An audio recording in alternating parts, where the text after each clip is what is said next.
I pulled into the driveway a few minutes before sunset, my hands gripping the steering wheel tighter than they should have. My father's funeral was scheduled for tomorrow, but tonight, the house already smelled like loss and artificial sympathy. I stepped out, smoothing the creases on my black dress, clutching the handkerchief I had sewn for Dad when I was 10. I'd kept it all these years, stitched initials barely visible now, but it felt like a tether to something that still made sense. Coraline opened the front door. Her hug was brief and cold, the kind that said, "We're doing this because people are watching." She didn't meet my eyes, just a sideways glance, then, "Hey, all the rooms are full, so you'll take the guest room, just for one night, okay?" I nodded slowly, eyes scanning the porch full of familiar faces that suddenly felt foreign. Everyone seemed preoccupied, busying themselves with polite smiles and casserole dishes. I stepped in and walked past the murmurs, the forced pleasantries. Even in mourning, there were hierarchies, and I was at the bottom. The guest room was just off the back hallway. I pushed the door open, and the scent of mildew hit me like a slap. The bed wasn't made. Boxes lined the walls. A folding chair, with a broken leg, leaned against the window. It wasn't prepared, not even remotely. From down the hall, I could hear laughter. Coraline's kids were in the room with the bay window, the one that used to be mine. Another sibling had taken the master bedroom, though he hadn't spoken to Dad in years. I dropped my overnight bag by the dresser. Dust clung to the air. I looked around, trying to ignore the way the wallpaper peeled, like shedding skin. Then my eyes landed on a framed photo. Dad and Coraline, her arms wrapped around his neck at her graduation. The one I paid for. I didn't cry. Not then. My face gave nothing away. But inside, something cracked. Not from pain, but recognition. The kind that confirms what you've tried not to believe for decades. That night, the bed creaked with every breath I took. Sleep didn't come easy. Instead, memories played in the dark, like ghosts. I remembered wiring money for Coraline's tuition, the times I covered her rent, paid for her car's new transmission. She never asked with shame, just expected it. And I gave it. Every single time. My father once told me, "Family helps family," and I'd taken that to heart. Funny how the heart doesn't always get a return on investment. Lying there, I thought of all the birthdays I spent alone, the calls that never came back, the silence after sacrifices. My jaw tightened. I reached for the handkerchief, brushed it gently across my cheek. "You'd hate this, Dad," I whispered into the dark. "You'd hate what it's become." I didn't sleep. The morning after, I moved slowly, deliberately. I buttoned up my blouse, brushed my hair, and stared at myself in the mirror. Calm, centered, but not the same woman who walked through that door last night. Something was different. Coraline's voice floated in from the dining room. She was laughing, loud and exaggerated, talking about how she'd arranged everything. I handled the florist, the catering, even the obituary. I watched her as I poured my coffee. She never once mentioned how she used my money. But I noticed something. Little lies, tiny slips, costs she inflated, people she pretended to know. She was building a story, one that starred her. I said nothing, just observed.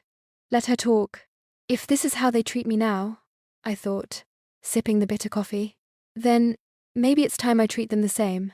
We gathered in the living room for the reading of the will. Coraline sat near the attorney, legs crossed, looking like she was waiting to accept an award. As he opened the folder, she leaned in and interrupted. "Oh, I can help clarify if needed," she said, sweetly. "Dad and I talked about this before." I didn't flinch. As he read, I sat still, hands clasped in my lap. No interruptions, no reactions, just silence. Then something caught my ear. A detail about the estate's value. A number that didn't align with the property documents I had helped Dad with last year. I raised my hand, casually. "Sorry, can I just ask, where's the transfer record for the second bank account? The one Dad used for the mortgage?" Coraline blinked. The room went quiet. The attorney flipped pages, fumbled. Coraline's smile twitched. I didn't push, just waited. But that was the moment I knew. And that's when I realized. The numbers never added up. After the will reading, I didn't return to the guest room. I drove straight to the motel I'd booked. Nothing fancy, Just 4 beige walls, and a stiff mattress that didn't pretend to be anything more than it was.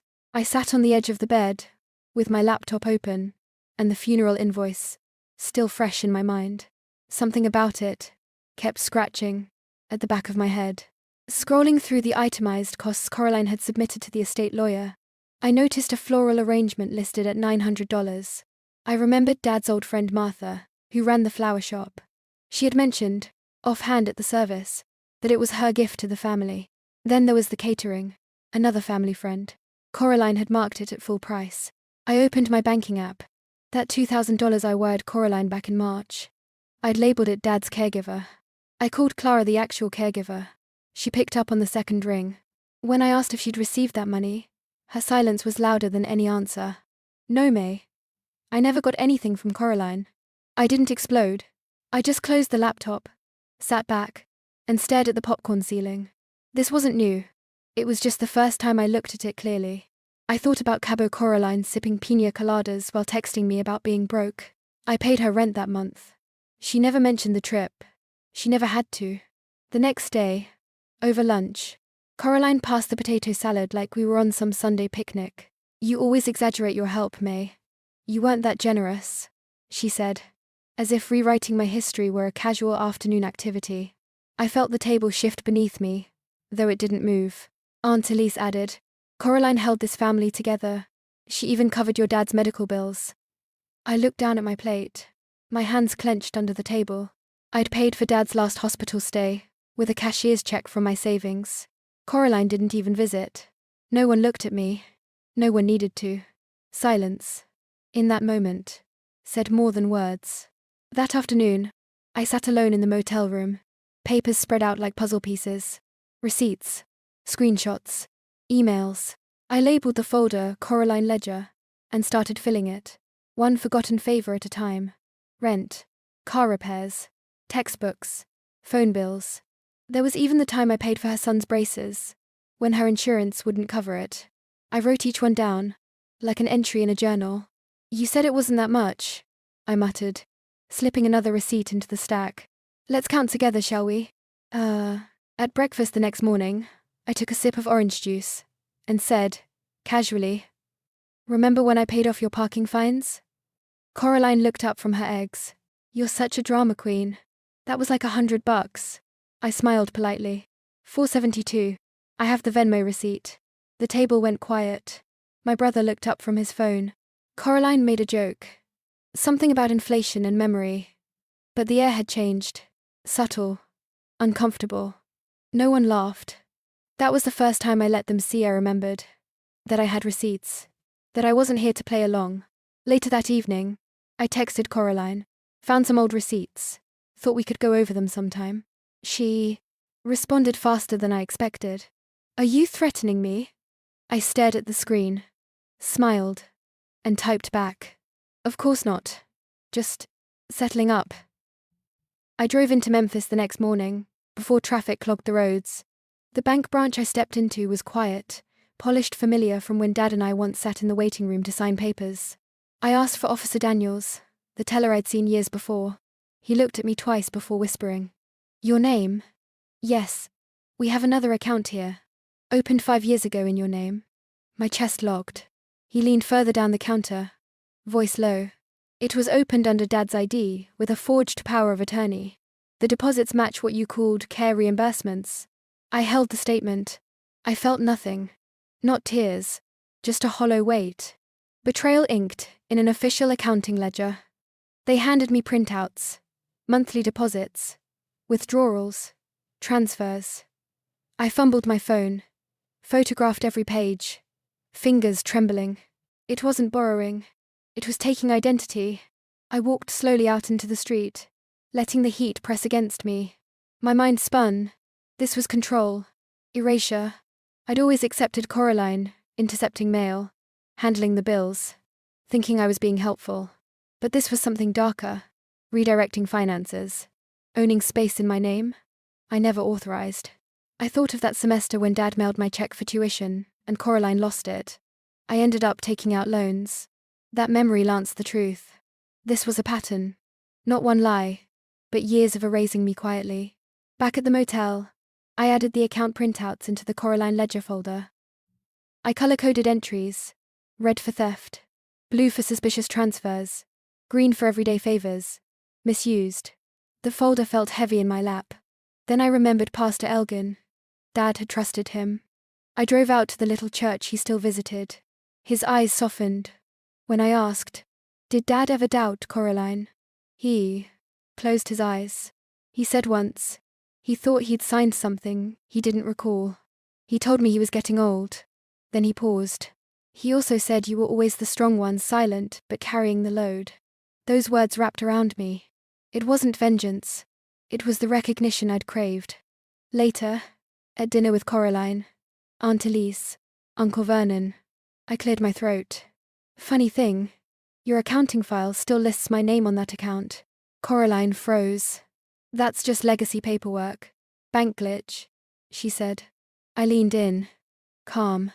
So you didn't route Dad's reimbursement payments through it? She babbled something vague, her voice shaking. Aunt Elise exchanged a look with Vernon. I sat back. Imagine their surprise. I was no longer the blank slate. At the motel, I gathered my printouts, sealing them into an envelope marked, "If anything happens to me, give to Alaric."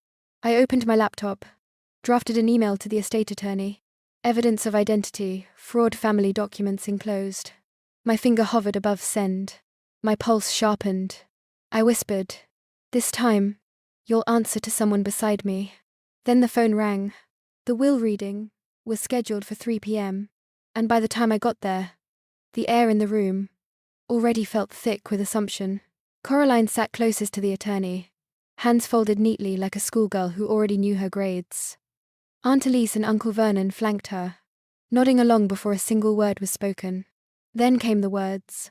By prior agreement, Tamsin May Ruel is to receive items of sentimental value only.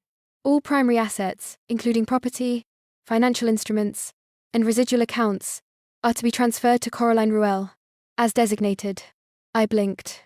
No one else did. A hollow silence rang in my ears. I stared down at the clause, the one that referenced an agreement I'd never seen, let alone signed. I flipped through the packet slowly, my fingers brushing across lines that stripped away decades of care, of responsibility, of sacrifice. The will had always felt like a bond, something sacred. This was an erasure. Later that evening, back at the motel, I checked the mobile app for my old joint account with Dad. The balance didn't sit right. Way off. I dug into the transactions. There it was. Withdrawals tagged as care reimbursements. Signed off digitally by Coraline. Thousands gone. Repeated entries. I thought back to all the times she'd asked to borrow the card for the water bill, or just to pay for the nurse this week. Little favors that added up.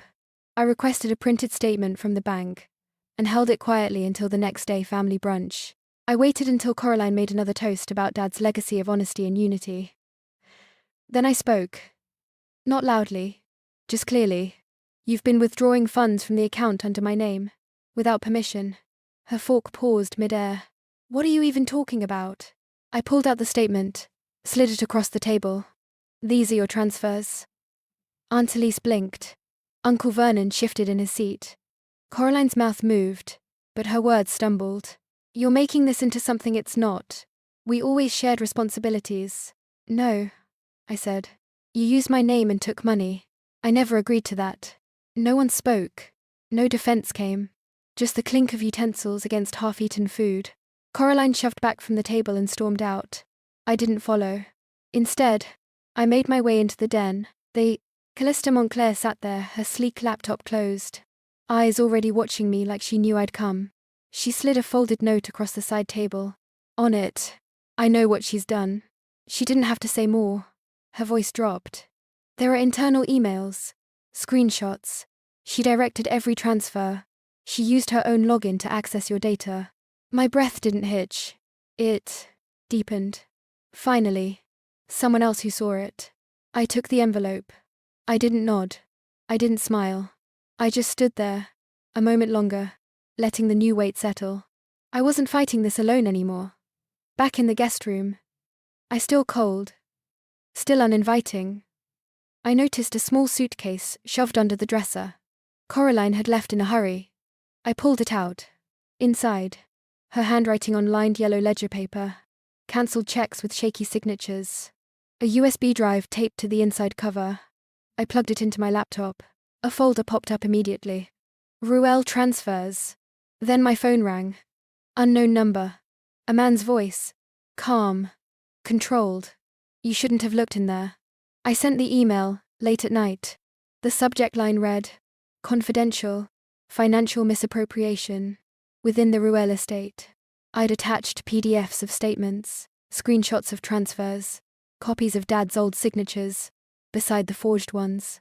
Everything I had gathered, labelled, time-stamped. Odessa Vale had been on my mind for days. A journalist who still answered her own phone. Still signed her stories with pride. When she replied just 2 hours later, meet tomorrow. No cameras, just ears. I knew this was the right move. We met in the parking lot of a diner, off Route 12. She didn't take notes, didn't pull out a recorder, just nodded as I talked. By the time I was done, her eyes weren't curious anymore. They were lit with that old reporter's heat. The next morning, the town woke up differently. My motel phone buzzed at 3 a.m. Turn on Channel 4, said a voice I didn't recognize. There it was. Real estate. Tied to missing funds. Local family and financial feud. Photos of Coraline in her church fundraiser dress.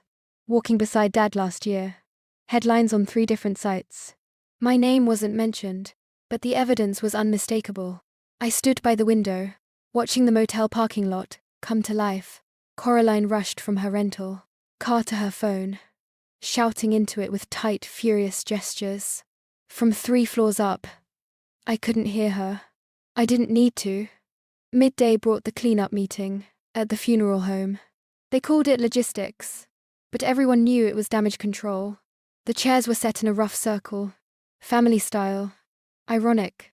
Elise sat stiffly, eyes flicking between Coraline and me. Vernon kept pretending to clean his glasses. Coraline cleared her throat. Let's be honest here. These articles are garbage. Sensationalized clickbait. Everyone knows May's always had tension. Elise turned to me, sharp. If you're going to accuse your sister publicly, the least you can do is show us what you're talking about. I opened the folder I'd brought. Clean, red tabs, each labelled. I won't go through all of it, I said, flipping to the ledger. But this page shows the first transfer. It was supposed to go toward Dad's medical lift chair. It didn't. No one spoke. This, I continued, was the caregiver's invoice, paid from my account.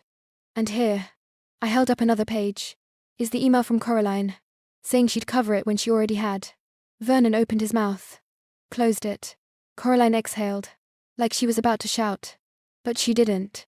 Instead, she stood and walked out. Later that evening, the official memorial luncheon was held in the church's fellowship hall.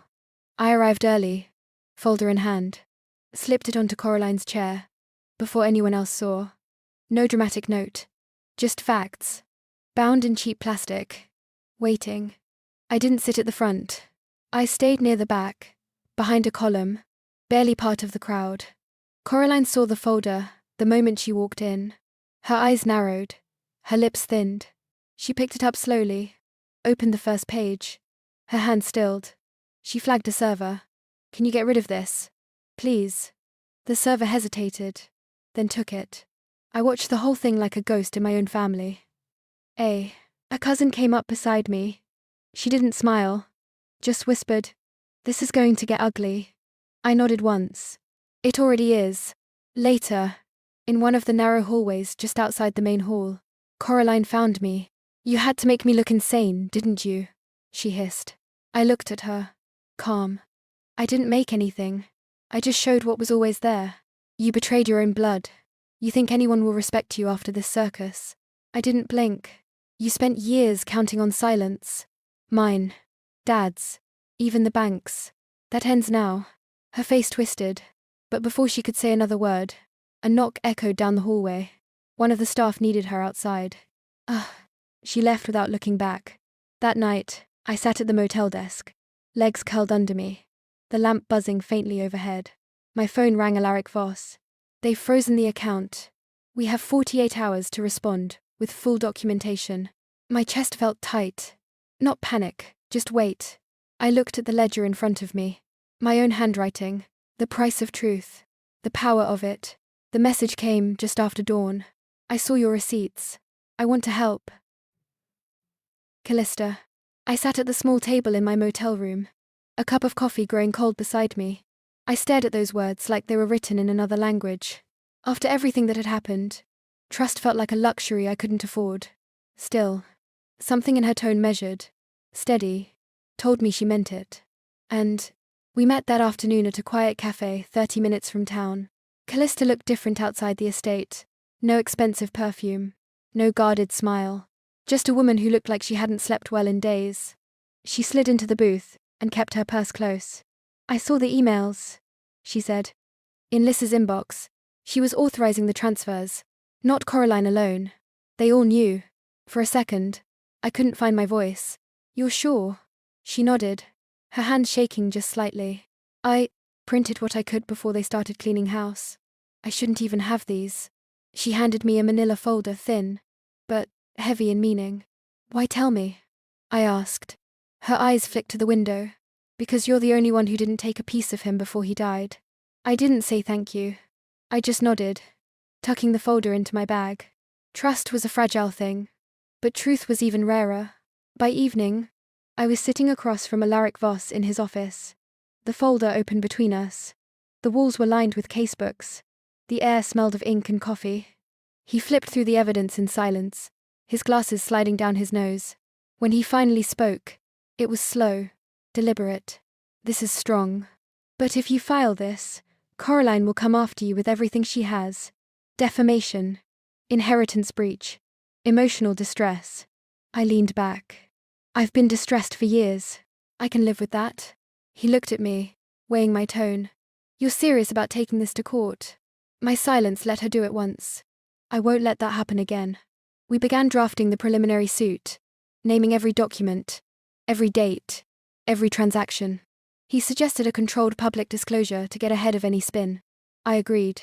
As the printer hummed, I watched the pages slide out black ink on white paper, turning pain into record. By the time I left his office, night had settled. My phone buzzed on the drive back. An unknown number. Be careful what you publicize. No signature, no context, just that.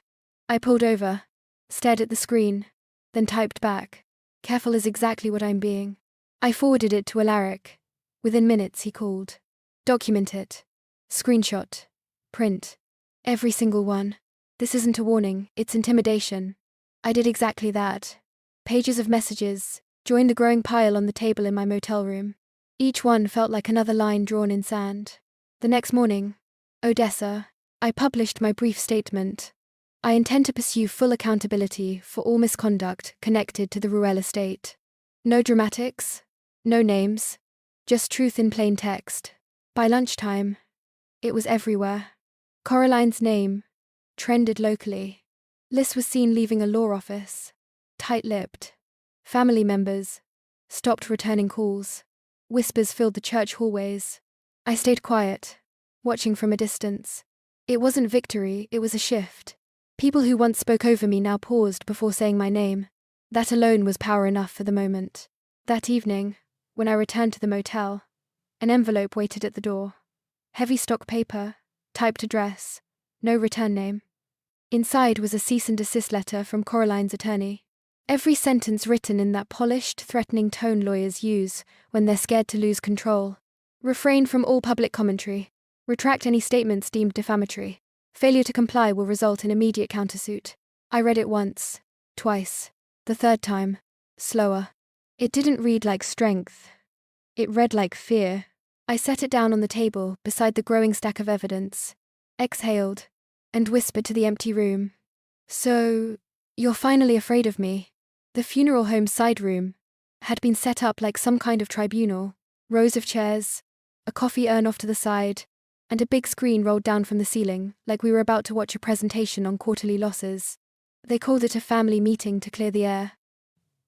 But anyone paying attention knew exactly what this was. An ambush, dressed up in Sunday manners.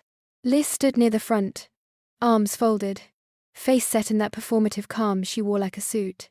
She didn't waste time. I just want to acknowledge, she said, looking straight at me, how disheartening it is to see a member of this family leak private matters to the media. It's sowing unnecessary division. Her voice dropped into mock concern. And honestly, May, it's starting to look desperate. Murmurs passed between cousins. Coraline nodded slightly, as if to say, finally.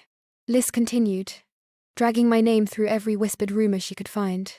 Some of us are grieving with grace. Others are performing grief for attention.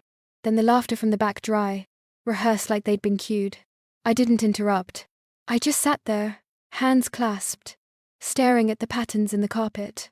I didn't blink. I didn't move. I let her run her mouth, knowing the longer she went, the clearer her intentions became to anyone with half a brain. Then, just as she started in on a tangent about emotional instability, the screen behind her lit up. Everyone turned. The room fell still. A grainy video played my father's voice. Unmistakable. He was sitting at his desk, talking into a small camera. Calm. Deliberate. If anything happens to me, May has full rights to review the family finances. She's the only one who never asked me for anything. Gasps cut through the air like knives. Coraline's eyes went wide. Liz froze mid-sentence, color draining from her face. Her lips twitched, but no sound came out. The video kept playing. My father went on about trust, about regret, about wanting someone honest to carry on what little good he'd tried to build. When the screen faded to black, I could hear my own heartbeat thudding in my ears. Coraline moved toward the projector, reaching like she meant to shut it off, but I stood. No words, just a stare. And she stopped.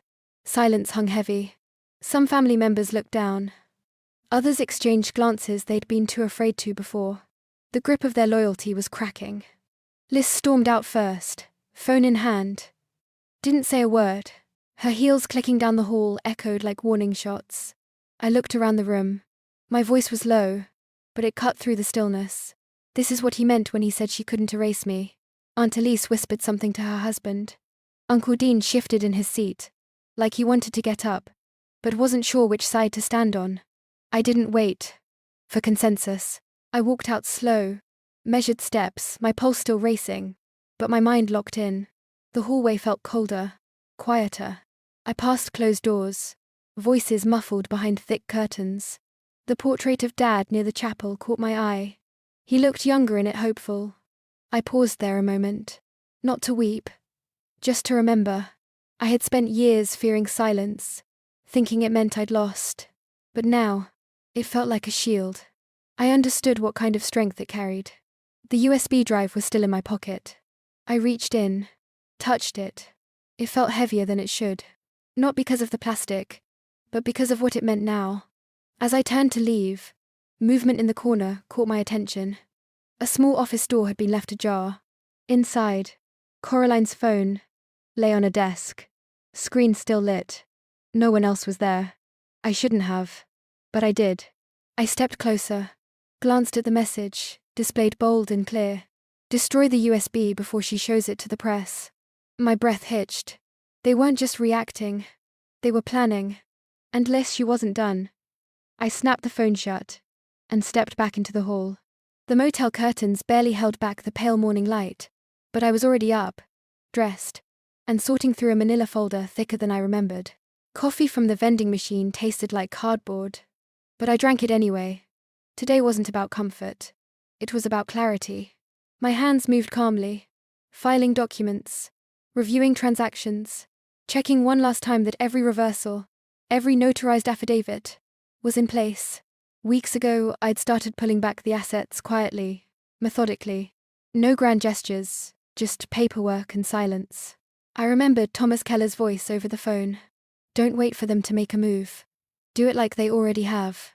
I had. The moment Dad slipped into the ICU, I knew Coraline and Liz wouldn't wait for a funeral to start helping themselves. I met with Keller that same week. He looked me square in the eye and said, "Prepare as if they'll fight you every step." That was the beginning. And now, here we were, at the end. I arrived at Hirsch & Co. 15 minutes early. The office was still the same beige carpet, framed certificates, that smell of old receipts and black ink. I stood alone in the conference room, with my binder, until the door creaked and voices filtered in. Coraline walked in first, her makeup clumsily hiding puffy eyes. One aunt followed, whispering something under her breath. Then Liz.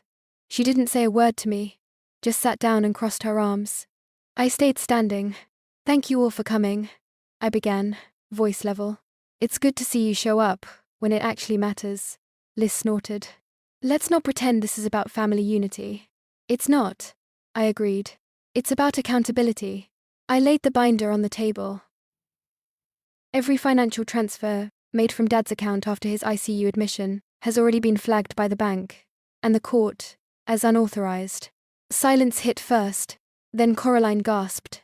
"What are you talking about?" "I've reversed them," I said plainly. "The bank has restored the funds. I filed the affidavits before the funeral. Every dollar has been accounted for." Liz's voice cracked through the tension. "You had no right." I looked at Hirsch, who sat at the far end of the table. "Please confirm." He cleared his throat. "Per Mr. William Lambert's 2019 amended will, May was granted financial power of attorney in all incapacitation scenarios. The transfers were challenged and returned. The court reviewed and upheld her authority." I opened the folder and slid the receipts across the table. $283,492.01 to be exact. "You forged those?" Liz barked. Without looking at, I pulled a recorder from my bag and hit play. Dad's voice came through, tired but firm. "If I'm not able to speak for myself, May speaks for me. That's the instruction." No one spoke. A cousin leaned forward, eyes fixed on the table. It was always going to be her. That hit harder than I expected. Coraline's eyes welled. I thought, "The lake house." I thought he said it'd be mine. I didn't flinch. "He said you could visit." "That's not the same." One of the aunts pushed her chair back so hard it scraped the floor. "You planned this like a vulture circling a body." "No," I said quietly. "I protected what he asked me to. What none of you bothered to." The tension cracked. Coraline wiped her face and walked out. The others followed, slow and stiff. I stayed seated. My fingers grazed the edge of Dad's old account ledger. He used to carry it everywhere. In it, everything had a line. Debits, credits, margins, people. I never understood until now order meant safety. That's what he was trying to keep. My mind drifted to the hospice room. Just days before he passed, I sat beside him, holding his hand. His eyes flickered open for a second. "Don't let them undo me," he whispered. "I didn't. That was my win. Not the money, not the will, just that holding the line, when no one else would." "Mr." Hirsch returned after the last relative left. He handed me an envelope. "Your father gave this to me a while back. Told me to pass it along if things ever got ugly." I hesitated, then opened it. Inside was a photo. My father, younger, standing next to a woman I didn't recognize. Her eyes looked like mine. Folded behind the photo was a note in his handwriting. "She lied about your mother." I stopped breathing. The folder in my hand suddenly felt too light for the weight it now carried. I opened the envelope with a grip I didn't realize had turned white-knuckled. The photo inside wasn't just old, it was loaded. There she was, my mother, younger, softer, holding a baby I'd never seen before. Not me, not anyone I knew, but something about the baby's eyes felt familiar. I flipped the photo over. A name, a date, then, tucked behind it, a birth certificate. My hand trembled. Liz's mother, and my father. I sat there, frozen in the quiet hum of the kitchen, the refrigerator clicking on in the background, like it had something to say. But the only voice I could hear was my father's, echoing through a letter he'd left, folded in the same envelope. "Some truths aren't told to protect the guilty," he wrote, "but to protect the innocent. Your mother knew. She forgave me, but she couldn't carry the shame of staying." That line hit me hard. Not dramatic, just final. I pressed the photo against the table, fingers spread. So much had been about money, land, control, but underneath it all, there was a kind of grief no one dared name. My dad hadn't been cruel. He'd been quiet. And now I understood why. He wasn't hiding from the truth. He was protecting me from it. I didn't sleep much that night. Morning came slow and grey. and I packed a small bag and drove out to Vermont. Her last known address was scribbled on a faded note card in Dad's old file drawer. The road wound through a town that looked like it hadn't changed since the 60 seconds. White houses, flagpoles, quiet dogs that barely barked. The address was real. A neighbor, a woman with hair like ash and eyes that knew more than they said, recognized me as soon as I knocked. "She talked about you," she said, leaning on the screen door. "You used to sit by that window every Mother's Day. Just sit there, holding an old picture." I didn't ask which one. She walked me down a gravel path behind the church. The grave was plain. Eleanor Mayfield, 1959, 2006. I knelt, laid the photo there, and said nothing. Not because I didn't have words, but because sometimes, in no silence, is the only honest thing left. I finally said, "I forgive you. That's all." And I meant it. The neighbor waited until I stood back up. "She loved you, you know," she said gently. I nodded, got back in the car, drove until the road felt familiar again. Days passed. I called Liz.